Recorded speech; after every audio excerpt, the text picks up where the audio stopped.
नमस्कार साथियों, मैं ईरा जौहरी आप लोगों के समक्ष अपनी कुछ लघु कथाएं प्रस्तुत करने जा रही हूँ। पहली लघु कथा है हस्ती। हा हा हा हा हा, तू है क्या? अपनी औकात में रह, मेरी ताकत देख। तराजू के एक पलड़े पर खड़े खड़े नर ने अट्टहास कर अपनी ताकत दिखाते हुए बल का प्रदर्शन किया। दूसरे पलड़े पर खड़ी नाजुक सी नारी ने तभी गहरी सांस ले, पलके उठा, नजर भर देख, शांत चित्त से मुस्कुराते हुए उत्तर दिया, खुद पर ज्यादा गुमान न कर। हम हैं तो तुम हो, या यूं कहें कि तुम्हारी हस्ती ही हमसे है। गर हम नहीं तो तुम भी नहीं।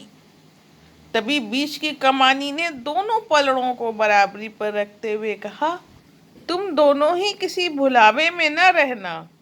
सच तो यह है कि तुम दोनों की हस्ती ही एक दूसरे से है, और जब तक हम यानी प्रेम तुम दोनों के बीच नहीं, तुम दोनों की ही कोई हस्ती नहीं। तो हमारी लघु कथा कैसी लगी जरूर बताइएगा। हमारी दूसरी लघु कथा है झिलमिल दीप।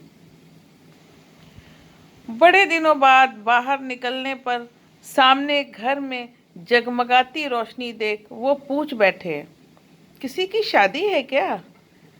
नहीं, दीपावली का पर्व पास आ गया है, इसीलिए झालरें झिलमिला रही हैं, उनको उत्तर दिया।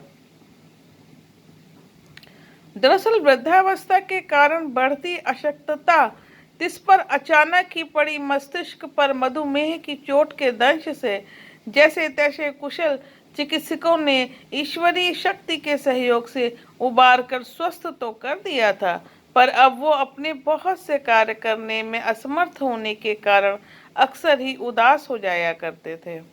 उन्हें घूमने का बहुत शौक था, पर अब मजबूरन बिस्तर ही उनका हर पल का साथी बन गया था। श्रवण शक्ति व नजर ने भी साथ छोड़ बेगाने हो चले थे।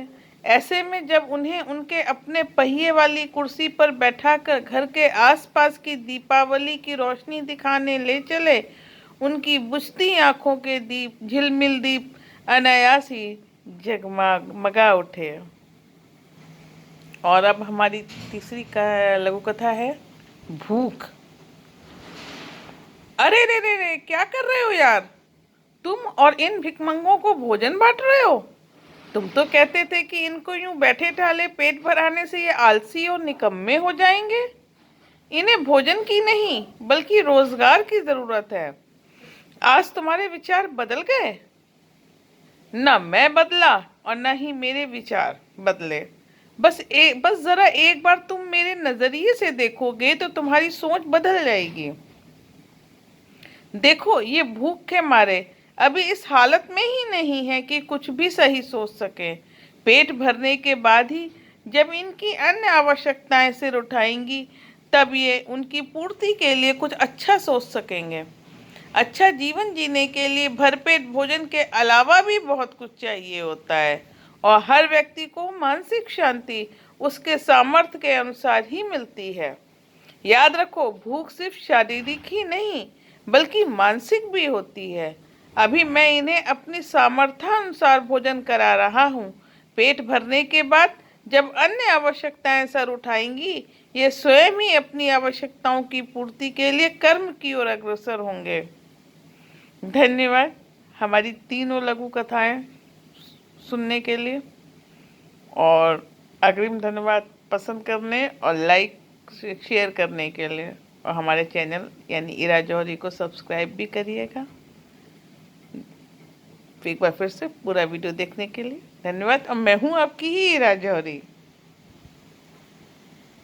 सब लोग खुश रहिए, बने रहिए मेरे साथ, और मस्त रहिए, एंजॉय करिए जिंदगी का।